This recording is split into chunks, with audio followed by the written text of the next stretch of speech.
Kita harapkan barangkali bercerita mengenai apa yang dialami saga Jumat sampai kemudian akhirnya bisa kembali Senin. Jadi Jumat, Sabtu, Minggu, Senin. Saga Jadi, itu ya? Iya, empat hari itu, saga 4 hari itu.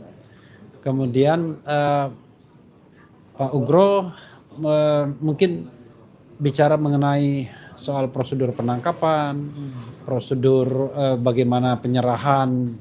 Kalau kita lihat misalnya penyidik menunggu sampai pukul lebih dari 4 sore, nah itu apakah itu ada kelaziman seperti itu ketika dilakukan penyerahan tahap 2 ya. Itu sobat sekalian ya. Sekali lagi alhamdulillah bisa tidak ditahan, bukan ditangguhkan penahanannya, karena dalam perspektif kita, bukan dalam perspektif, karena ini adalah pelimpahan, dan dalam pelimpahan itu berarti argonya dari nol lagi, dan oleh jaksa tidak ditahan, tetapi rupanya jaksa pun tidak mau lama-lama juga, kasusnya sudah dilimpahkan per hari ini ke Pengadilan Negeri Jakarta Timur, jadi nanti berarti tanggung jawabnya sudah di Pengadilan Negeri Jakarta Timur, bukan lagi dari kejaksaan. Jadi bayangkan, kejaksaan cuma 1 hari nggak nyampe 1 hari dong, karena dua-dua, jadi langsung dia cuma sekedar halte saja gitu. Nah ini juga mungkin bisa dilihat oleh Mas Gafur ya.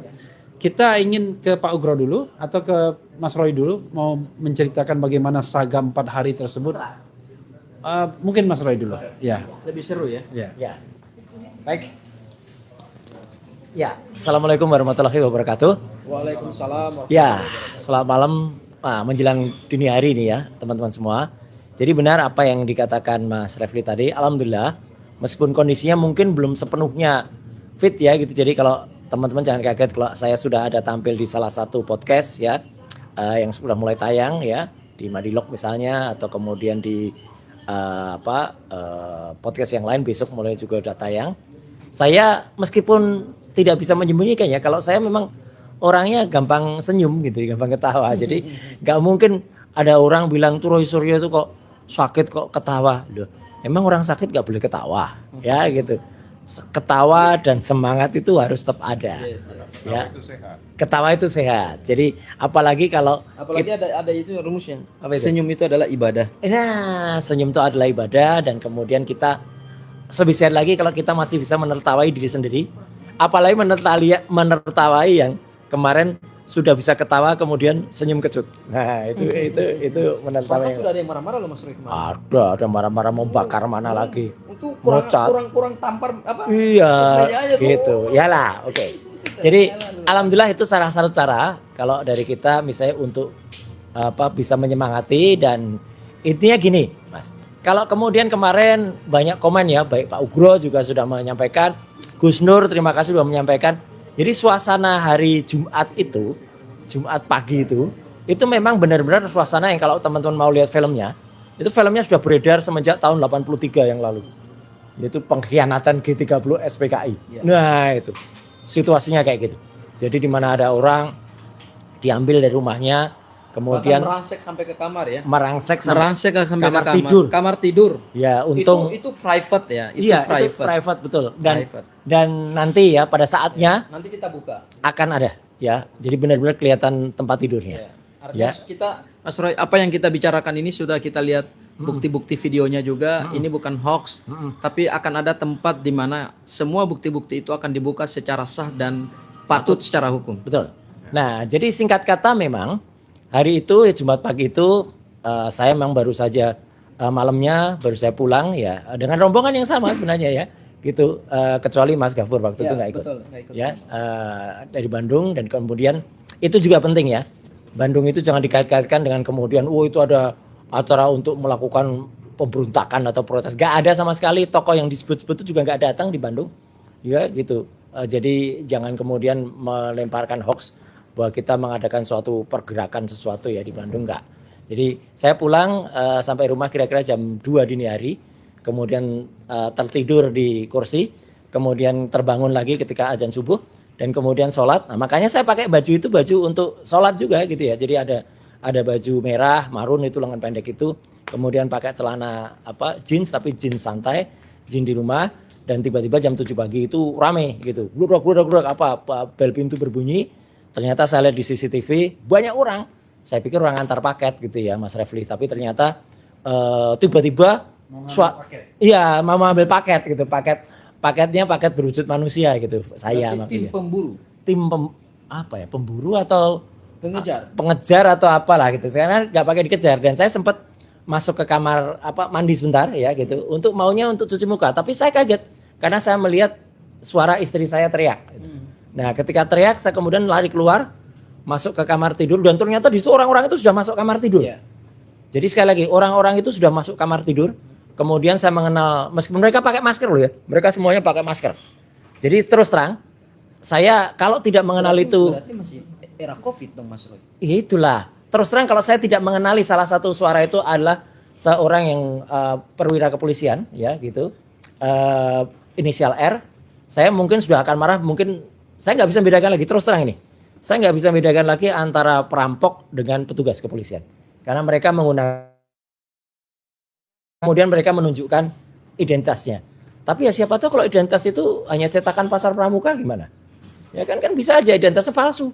Kayak ada seseorang termul yang pakai identitas Tapi sebenarnya gini Mas Roy. apokat ini- palsu itu juga ada itu identitasnya. Ini menarik Mas Roy. Ya, Biar ya. gamblang ya. Saya Ya. bertanya nih biar gamblang. Kalau penangkapan secara resmi, Ya, penangkapan itu kan patut. perintah undang-undang Ya, juga harus menggunakan Ya, oke. sarana yang patut dan layak kan? Yang dibawa itu satu surat perintah penangkapan, Ya. kedua surat tugas, ya surat perintah penangkapan, surat Ya, tugas, ya. dan ketiga surat izin masuk rumah orang yang kita sebut Itu surat udah ada. penggeledahan. Ya, Oke. ya. Begitu mereka masuk, mereka ketuk pintu kan? Ya. Assalamualaikum. Ya. Nih yang punya rumah siapa? Ya. Izin. Ya. Kami dari aparat sekian. Ya. Sudah membawa surat perintah kepada Ya, Bapak. ya. Ini surat perintahnya. Ya. Ini surat tugas kami. Ya. Kemudian ini identitas kami. Ya. Hari ini Ya. kami mau membawa Bapak, misalnya Ya, ini, ya, ya, ya, ini kita bicara negara hukum Iya, soalnya, ya. iya. Kami mau membawa Bapak ke Polda. Heeh. Mohon Bapak siap-siap izin, Heeh. siapkan pakaian yang Nah. layak bisa Bapak pakai. Kemudian Ya. kalau Bapak mau minum teh, silakan Heeh. dulu minum Iya, teh, ya heeh. kan? Nanti Kamar kemudian kecil, setelah ya mau kan? kamar kecil, mau ganti baju, Ya. monggo silakan, mau cuci muka, mau beres-beres, Ya. monggo silakan. Kemudian kalau sudah bahkan kalau di Amerika Mas Roy, ini di Amerika nih, Ya, negara ya, yang ya. sangat demokratis dalam penegakan hukum. Itu mereka harus mengizinkan Ya. seseorang yang mau ditangkap itu silakan hubungi Ya. dulu lawyernya. Ya. Kalau lawyernya belum bisa datang hari ini, Ya. kemudian nanti kami tunggu di kantor. Nah. Baru setelah ada kesepakatan itu, Nah, baru secara itikat baik kedua belah pihak, kecuali ada perlawanan. Ya. Kalau ada perlawanan yang membahayakan keselamatan petugas, Mereka boleh pasti bertindak. melakukan Ya. upaya paksa. Ya. Misalnya melumpuhkan, Ya. ya. Tapi kalau ada ancaman, Ya. makanya kalau tidak ada ancaman, apalagi yang bersangkutan mau dijemput itu punya itikat baik, monggo Bapak, kita sama-sama naik ke mobil, kemudian kami ke Ya. kantor. Itu yang kita bayangkan seperti itu Ya. sebagai negara demokrasi Betul. dan negara hukum. Betul. Pertanyaan saya, apakah terjadi nggak seperti itu, Mas Roy? Tidak ada. Yang saya tahu mungkin mereka memang sebelum masuk itu menunjukkan diri identitas kepada pembantu saya. Tapi pembantu saya itu ketakutan dan mengatakan polisi gitu aja. Jadi saya kira mereka tidak sehalus tadi. Dan satu yang paling penting, tidak ada izin RT RW. Karena istri saya barusan mengkonfirmasi juga kemarin ya gitu. Apa koordinasi misalnya dengan RT RW? Nggak ada. Mungkin izin dari pengadilan iya, tapi Iya. dengan RTW kan biasanya koordinasi dulu. Nggak ada. Pak, apakah Bapak Iya. warga Bapak atas nama sekian, Ya. mohon kami didampingi Iya. untuk karena gini Mas Roy, Nah, ini jujur ya. Harus benar itu kan alamatnya. Di kompleks saya Iya, iya. pernah ada juga petugas kepolisian Hah? mau mendatangi seseorang. Banyak sekali petugas kepolisian. Ya. Orang ini tersangka mau dibunuh. Ya, gitu ya, ya. Tapi di Dicek daerah rumah dulu. saya itu Ya. ada ketua RT. Oke. Mereka koordinasi dengan ketua RT. Nggak ada. Dan mereka datang tuh baik-baik gitu. Nggak ada. Pintu baik-baik. Saya bisa pastikan ya, ini insya Allah ini tidak bohong dan tidak kemudian menjatuhkan institusi kepolisian. Saya bisa pastikan mereka tidak kemudian melalui RT RW tempat. Mereka hanya mengambil atau mengajak 2 orang satpam dan kebetulan memang satpamnya dekat rumah, gardunya itu. Kemudian 2 orang satpam dan 2 orang satpam itu tidak naik rumah loh, tidak naik ke atas rumah loh. 2 orang satpam itu cukup sopan untuk kemudian menunggu di bawah. Oke. Ya, jadi yang naik hanya sekitar 7 orang itu. Satu lagi Mas Roy, Ah, mohon maaf ya, nih ya. ah. Saya mau menggambarkan yang Ya, ya, normalnya ya, saja. ya, ya. Ah. Begitu mereka datang, Ya. mereka minta izin dong. Bapak, Ibu, mohon maaf, kami hari ini tugas ini. Kan nggak boleh naik sampai ke kamar orang. Itulah Kecuali memburu orang yang sedang dikejar. Ya, Itu ya. berbeda. Iya. Atau orang itu melakukan perlawanan, kabur ke atas, Nah, dikejar. mau Nah, mau ngabur gimana? Memang kamar saya di atas? Berarti mereka langsung merangsek ke atas. Langsung ke atas. Saya kagetnya itu terus terang ini fakta dan itu akan ada di CCTV. Saya lihat CCTV dari bawah, mereka minta dibuka ya karena ngebel pintu tuh ngebel itu tidak putus-putus. Kling klong. Terus tiba-tiba bretek gitu pintu dibuka, terus mereka langsung naik. Jadi saya hanya dengar suara brok. Mereka kan naik ke atas gitu dengan suara. Serentak langsung ke atas ya karena pembantu saya bilang kamar bapak di mana atau kamar ibu di mana? Di atas kan? Ya mereka langsung ke atas. Kenapa mereka nggak bilang begini? Ini kalau saya bayangkan zaman, Iya. saya bayangkan zaman PKI ini. Iya. Waktu datang ke rumah Ahmad Yani, Ha-ha. kan ada pembantu. Ada. Cakrabirawa bilang. Itu pun masih sopan. Iya, Tanya, makanya saya mau tanya menggambarkan. anaknya. Iya. Dek, bapak di mana? Maksudnya saya membayangkan begini. Iya. Di malam penculikan G30 SPKI itu kan datang di rumah Jenderal Iya, Ahmad Yani. iya, Ada pembantu kan? Ada, ya. Pak, Bu, Bu, itu ibu-ibu itu. Bapak tidur di mana? Kemudian kan datang anak. Iya, terus anaknya yang Anaknya ditanyakan. bilang, Bapak lagi bobo. Bangun, panggil. Bapak. Ya, dia yang membangunkan anaknya. Iya, anaknya membangunkan. Nah, Iya. aku membayangkan harusnya begitu dong. Bilang kepada pembantu, misalnya Bibi, tolong panggilkan Bapak Ya, atau Bi, Ibu. Bapak di mana, Bi? Kami Gitu. tunggu di sini. Enggak. Itu etikanya begitu. Ya, jadi saya mungkin atau kami mungkin tidak akan terlalu menjelaskan di sini ya, Mas Gafur, Pak Ugro dan juga Mas Refli. Tapi itu nanti akan ada ya buktinya. Jadi yang saya omongkan ini dan kami ceritakan ini bukan bohong. Karena pun semuanya ada buktinya, ya ada bukti rekamannya, baik rekaman CCTV maupun rekaman langsung saat kejadian. Intinya saya kaget sekali. Kenapa kita memiliki petugas yang seperti itu, Pak Ugro? Jadi artinya yang tanpa menurut saya etikanya sangat kurang, ya. Kemudian masuk sampai ke atas dan bukan cuma soal etika, Iya. itu prinsip kemanusiaan. Iya, dan saya tuh kan sebenarnya ada tinggal dipanggil, kita juga bisa langsung turut ya gitu, kemudian bisa langsung menemui baik-baik. Karena saya kira akan mengantarkan surat kan. Jadi saya bilang kan pada bantu saya, suratnya diterima aja gitu. Ternyata sudah naik dan kemudian ini yang dilakukan.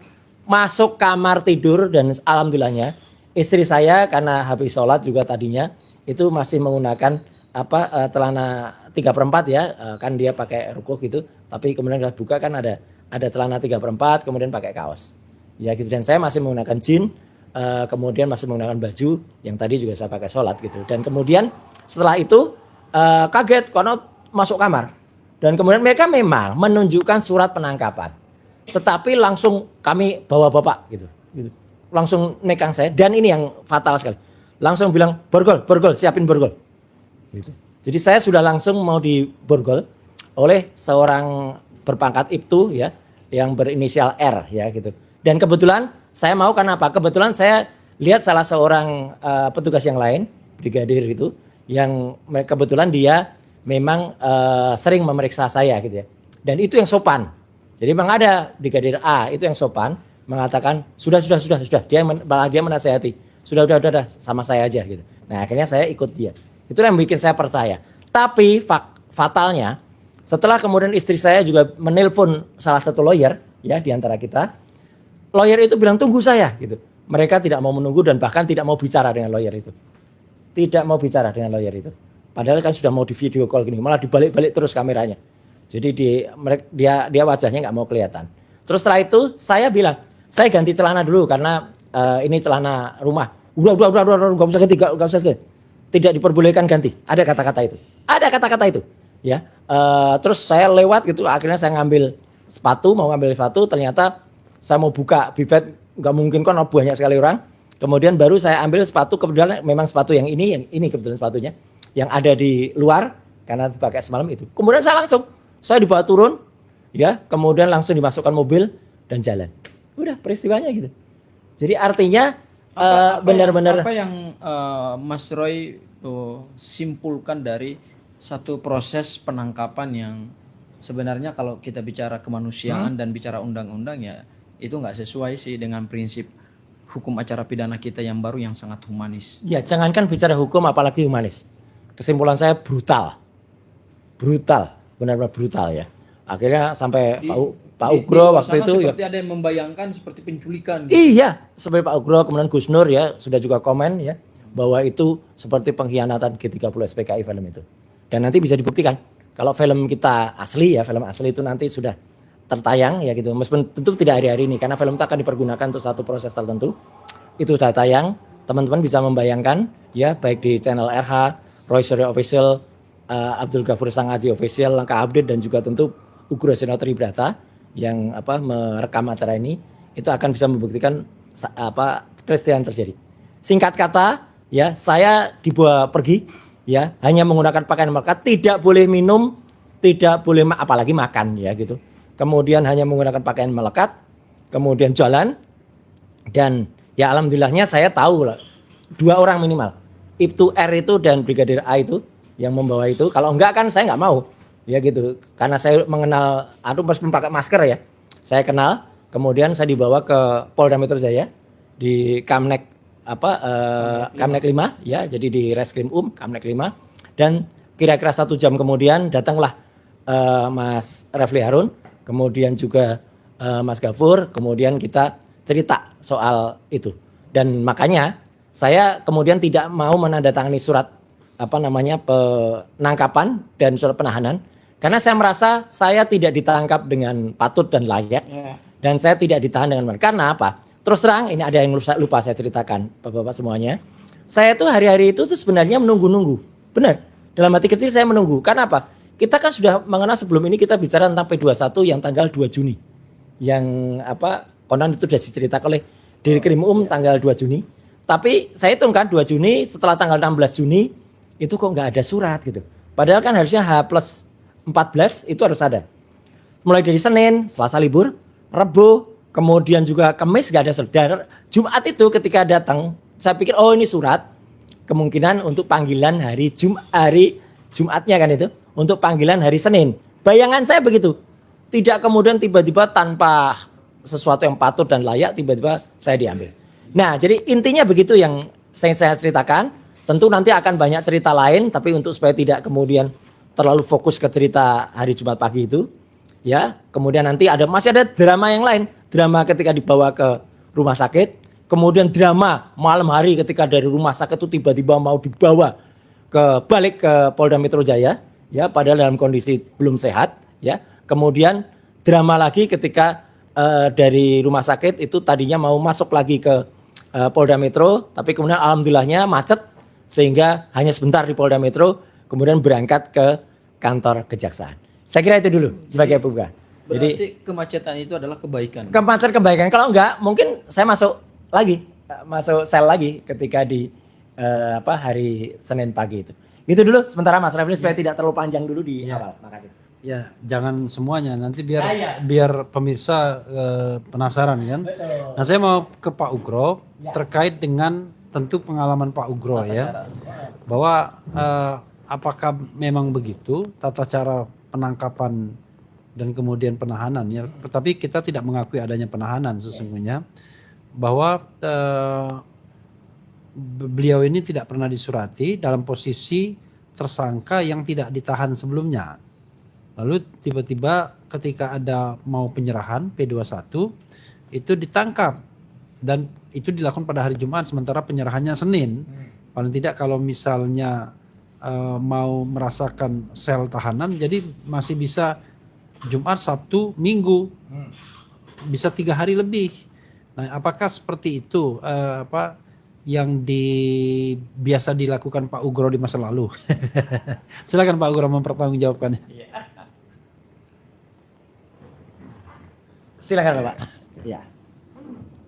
Baik, jadi yang pertama ya kita ucapkan tetap terima kasih karena penyidik sudah melimpahkan tahap 2 berkas perkara tersangka dan barang bukti plus berkas perkara yang masih di penyidik ya. Jadi pekerjaan penyidikan secara hukum sudah selesai dan agak di pengendali perkara selanjutnya adalah kejaksaan untuk dilanjutkan ke sidang.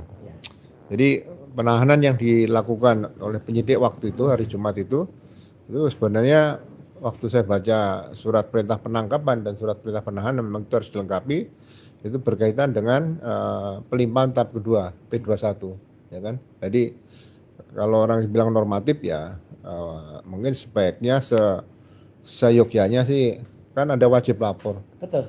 Wajib lapor, jadi pada wajib lapor sebelum tanggal 19 Juni itu Ya. disampaikan bahwa berkas perkara akan Kirim.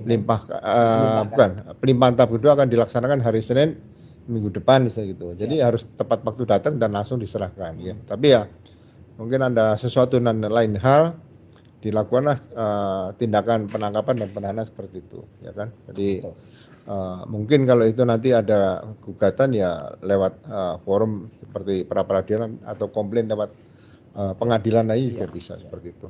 Itu yang pertama. Yang kedua, sekali lagi saya ucapkan terima kasih juga pada penyidik dan jaksa penuntut umum, ya.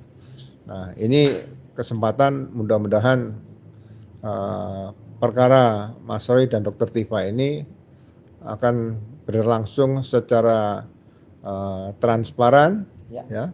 Publik bisa ngikuti karena saya juga tidak berharap kejadian persidangan Bambang Tri sama Gus Nur terulang kembali ya. Jadi saya berharap tidak ada lagi korban-korban berikutnya berkaitan dengan dugaan ijazah tadi ya. Saya berharap ijazah bisa hadir ya di sidang pengadilan sehingga bagi saya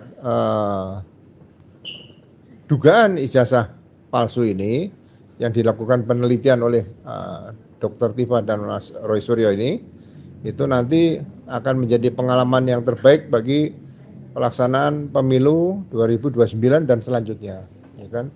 Kita tidak mengkriminalisasi seseorang, ya. Saya katakan bahwa saya tidak katakan membela pribadi Mas Roy atau Dr. Tifa. Saya membela setiap orang yang dikriminalisasi. Itu memang karakter saya seperti itu. Jadi pada saat saya dulu masih aktif juga saya pernah menolak kriminalisasi ya 3 terpidana mati di Sulawesi Tengah itu yang tipu Domingus Marinus itu.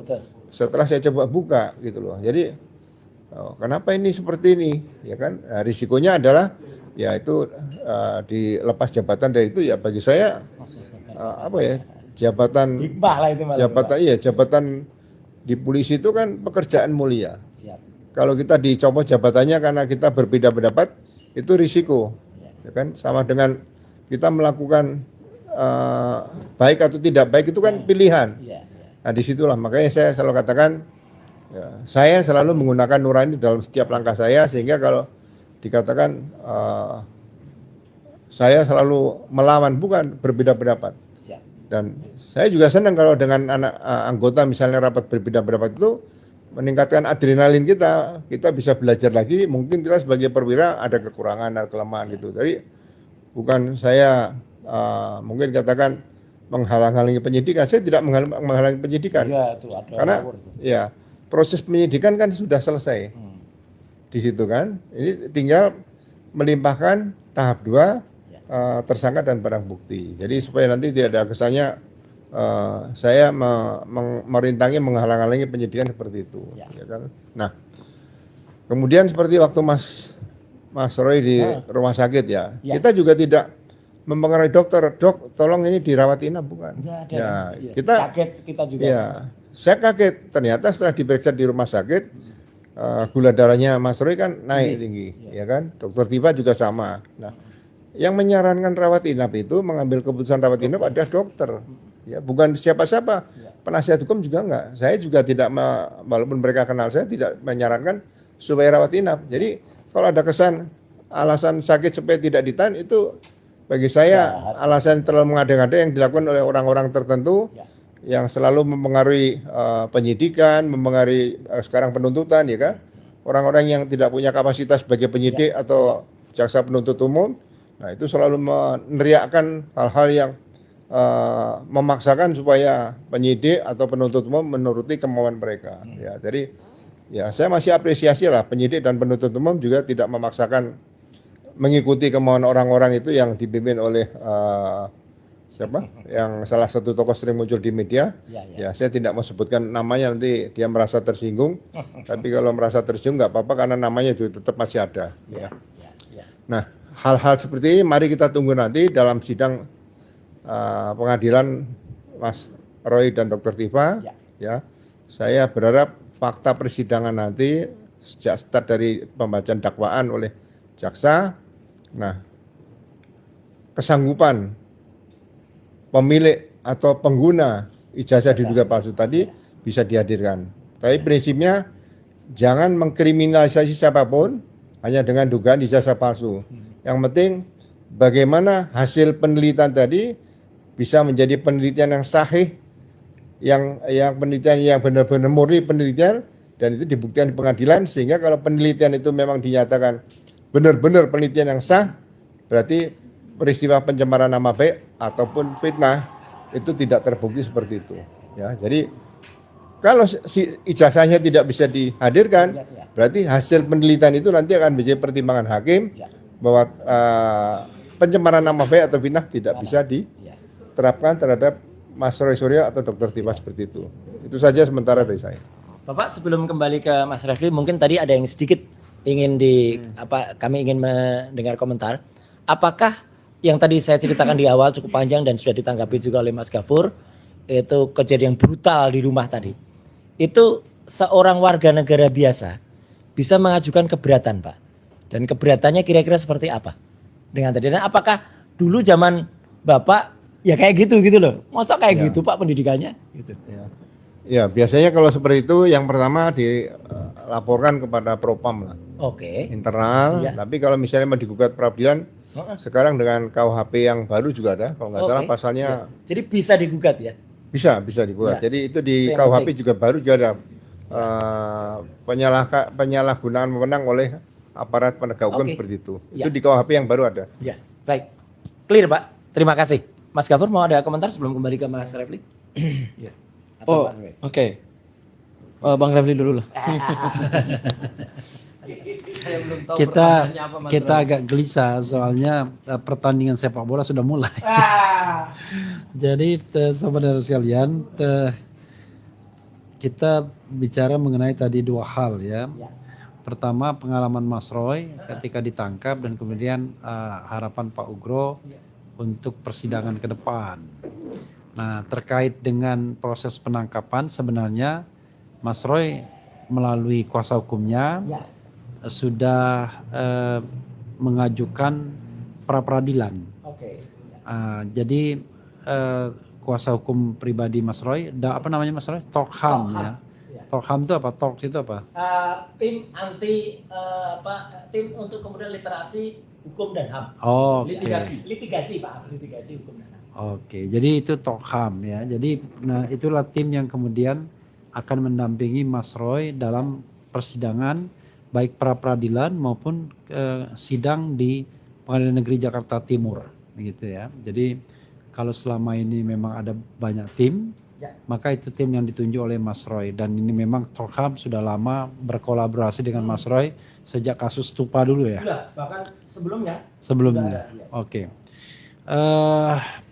Dan untuk catatan ke pemirsa, ya kita tunggu saja ada pra peradilannya, dan mungkin orang bertanya, kenapa pra peradilan itu tetap diajukan untuk penggeledahan, penangkapan dan penahanan? Jadi Mas Roy berpikir ya ini tidak hanya soal terkait dengan kepentingan pribadinya, tapi juga untuk kepentingan penegakan hukum. Nah ini yang barangkali Gafur perlu garis bawahi, apa konsekuensi dari peradilan ini ya, kalau seandainya dikabulkan atau tidak dikabulkan dan lain sebagainya. Silakan. Oke. Jadi terima kasih Bang Refli. Izin Pak Ugro, Mas Roy. Siap. Memang saya secara pribadi selaku praktisi hukum dan juga pemerhati hukum ya. Selaku praktisi hukum dan juga pemerhati hukum Mas Roy, melihat bahwa memang ada disparitas. Ada kesenjangan kualitas penegakan hukum oleh dua lembaga penegak hukum, yaitu antara Polda Metro Jaya dan Kejaksaan. Padahal dengan KUHP dan KUHP baru, seharusnya kepolisian juga segera mereformasi cara penegakan hukum pidana yang basisnya lebih humanis, basisnya sesuai dengan nilai-nilai Pancasila. Karena cara-cara penangkapan yang melanggar prinsip-prinsip hak asasi manusia, apalagi privasi seseorang, Yang seseorang itu tidak pernah melakukan perlawanan pada saat ditangkap, yang seseorang itu tidak pernah menghambat proses penegakan hukum pidana, dan seseorang ini kalau kita lihat dari kualifikasi subjek hukum pelaku tindak pidana, ini bukan pelaku tindak pidana misalnya kita sebut white collar crime atau organized crime, atau saya sebut misalnya kejahatan keamanan negara, kejahatan terhadap sumber daya alam Indonesia, atau suatu kejahatan yang merongrong kekuasaan pemerintah Republik Indonesia, misalnya melalui tindak pidana makar dan seterusnya. Mungkin bukan merongrong. Kalau anak kecil sekarang membuna. Apa itu? Buna dan rongrong. Supaya tidak terlalu stres ya. Iya. Saya meskipun sakit masih bisa ketawa loh. Mas Bilang kali gotongan produser kok ketawa-ketawa gitu ya. Nggak bisa. Ini tipikal ya. Terus. Iya. Artinya hukum pidana kita yang baru ini sebenarnya telah meninggalkan pendekatan dan paradigma penegakan hukum pidana yang represif. Ya, udah ditinggalkan itu Mas Roy. Karena itu warisan kolonial Belanda. Ya. Apalagi ini kan baru penetapan tersangka. Dan ini bukan tindak pidana teroris. Kalau tindak pidana tertentu Mas Roy, memang harus dilakukan upaya paksa yang spesial. Misalnya teroris, karena kan ada pengancaman terhadap aparat pada saat melakukan penangkapan misalnya, ketika dia menggunakan senjata. Teroris itu asal katanya teror. Siapa yang melakukan teror pada kasus itu? Biar pemirsa yang jawab. Siapa Mas Roy? Ya udah biar pemirsa yang jawab kan, pada saat penangkapan itu siapa yang melakukan teror? Udah. Silakan jawab sendiri ya. Ini Mas Roy ini bertanya supaya intelektual kita bisa bekerja gitu. Nah itu sangat sesuatu yang kita sayangkan Mas Roy. Berbeda misalnya dengan kejaksaan ya Mas Roy. Kejaksaan sekarang sebagai lembaga pengendali perkara pidana atau demonstratis atau kita sebut navigator yang menentukan arah dari penegakan suatu perkara pidana ya. Itu sekarang jauh lebih humanis Mas Roy. Ya, bahkan dalam perintah-perintah harian Jaksa Agung Republik Indonesia kepada seluruh jaksa di wilayah Republik Indonesia ini Mas Roy. Lebih humanis. Iya, jadi dalam perintah-perintah harian Jaksa Agung kepada jaksa-jaksa itu adalah dalam penegakan hukum pidana, terutama untuk jenis tindak pidana yang tidak membahayakan keamanan negara, tindak pidana yang tidak merongrong kekuasaan pemerintah, atau bukan tindak pidana khusus gitu ya, misalnya korupsi, teroris dan seterusnya, maka perintah harian Jaksa Agung itu adalah 2. Jaksa dalam menegakkan hukum harus menggunakan prinsip nurani atau hati nurani. Jadi tidak semata-mata kita menggunakan pasal, ya. Dan yang kedua harus humanis, tetapi dasarnya yuridis. Kan beda nih. Humanis, berhati nurani, tapi landasannya hukum. Nah, itu yang digunakan oleh kejaksaan. Nah, makanya pada saat penyerahan tersangka dan barang bukti kemarin, saya kebetulan sama Bang Refli yang mendampingi Mas Roy ya. Ya, terima kasih. Itu luar biasa. Makanya saya benar-benar memberikan apresiasi yang luar biasa kepada jajaran kejaksaan pada saat menerima kami, sangat humanis, sangat friendly ya. Padahal bayangkan Mas Roy keluar dari mobil tahanan di borgol sama Bu Tifa ya, meskipun Mas Roy bisa membuka borgol itu dengan cara yang agak sebenarnya bukan membuka borgol ya. Ya Bang seperti itulah, masa saya pesulap. Kalau saya pesulap memang bisa membuka borgol gitu loh. Iya toh? Tapi kan saya bukan pesulap. Nah, kalau pesulap itu kita bisa cerita bahwa perkara itu bisa kita buat pendek ya, perkara itu kita buat panjang. Kalau itu pesulap ya. Ini pesulap. Oke. Tapi ini bukan borgol. Ya. Jadi Mas Roy pada saat kita di ruang pemeriksaan jaksa itu, padahal ini kan baru luar biasa kan, sorotan kamera dan seterusnya, seolah-olah diperlakukan sebagai pelaku tindak pidana yang besar gitu loh, yang luar biasa. Tetapi begitu kita masuk di ruang jaksa, semua humanis, semua friendly, semua cair, ya kan, bahkan kita diperlakukan dengan baik. Itulah ditawari makan yang enak pula. Itu pun ditawari, Pak Roy monggo mau makan. Ada yang pakai bahasa Jawa loh Mas. Iya, itulah. Dan kita nggak perlu sebut beliau siapa ya. Iya, beliau siapa. Tapi itu bosnya para jaksa. Bosnya para jaksa dan pakai jempol gini. Iya.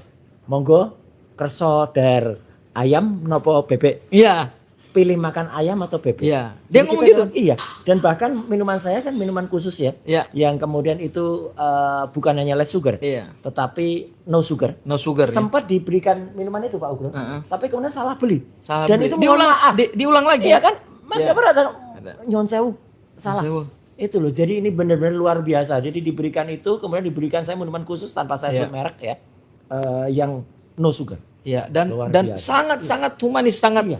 sangat apa ya, pendekatannya sangat kultural Luar gitu. biasa lah. Luar pokoknya. biasa. Iya. Saya melihat bahwa inilah Iya. cara kejaksaan menerjemahkan undang-undang baru. Ya. Ya, dalam SOP penanganan perkara pidana. Nah, ini yang sebenarnya Mas Roy, Harus dilakukan. ini yang menurut saya ini harus jadi pelajaran. Iya, iya. Ya, kami mengajak, tim kuasa hukum ini mengajak, termasuk juga Mas Roy mengajak, ayo Polda Metro Jaya segera berbenah, Betul. tinggalkan cara-cara represif Nah, dalam penegakan hukum, pelajari kembali ya. spirit dan semangat KUHP dan KUHAP baru, temukan intisari dari KUHP dan KUHAP baru, supaya kita menegakkan hukum itu, ya. Tadi ada seorang termul mengatakan, iya hukum pidana itu kan keras. Iya itu zaman kolonial Belanda yang keras-keras. Dia hidup di zaman kembali Iya. dulu hidup di zaman kolonial aja. Iya gitu. Hukum pidana aja namanya sekarang hukum pidana nasional. Nah, coba baca naskah akademiknya. Luar biasa itu pertimbangannya, kajian sosiologisnya, apa, kajian yuridisnya, kajian filsafatnya luar biasa sesuai dengan nilai-nilai Pancasila gitu. Nah, ayo Polda Metro Jaya kita berbenah supaya jangan ada lagi cara-cara pendekatan hukum yang pada akhirnya ya quote and quote Ya. mendapat kritik publik. Betul. Dan memang harus terbuka lembaga penegak hukum Nah, itu, ya. Kemarin ada salah satu, ya saya tidak perlu sebut namanya lah. Salah satu teman dari Polda itu mengatakan, "Oh, Mas Gapur kalau kritik Polda lumayan juga ya." Saya bilang saya bukan untuk ini, tetapi itu adalah dalam rangka check and balance. Karena kalau tidak ada kami seperti ini, tidak ada Bang Refli, tidak ada saya, ya akhirnya kan bobrok semuanya. Itu. Setuju. Ya, oleh karena itu saya ingin menjawab apa yang ditanyakan oleh Bang Refli terhadap cara-cara yang tidak sesuai dengan prinsip due process of law KUHAP yang baru, maka tentu forum yang terbaik adalah kita uji ini di pra-peradilan. Betul. Ya. Makanya gugatan pra-peradilan yang diajukan oleh Mas Roy berdasarkan tim kuasa hukum Tolkham, ya, itu akan perdananya dilakukan di hari Senin. Ya. Dan disitulah semua bukti-bukti akan dipertontonkan kepada publik. Betul. Ya, yang digugat itu adalah 3 Ya. objeknya ya. Ya. Berdasarkan pasal 158 KUHA yang baru tentang lembaga pra-peradilan, salah satu kewenangan dari lembaga pra-peradilan menguji sah tidaknya upaya paksa. Nah, itu. Ada 3 upaya paksa yang kami uji. Yang pertama adalah penangkapan, yang kedua adalah penahanan, dan yang ketiga adalah penggeledahan. Meskipun catatan saya Mas Roy, Ya. perkara ini sudah dilimpahkan ke jaksa,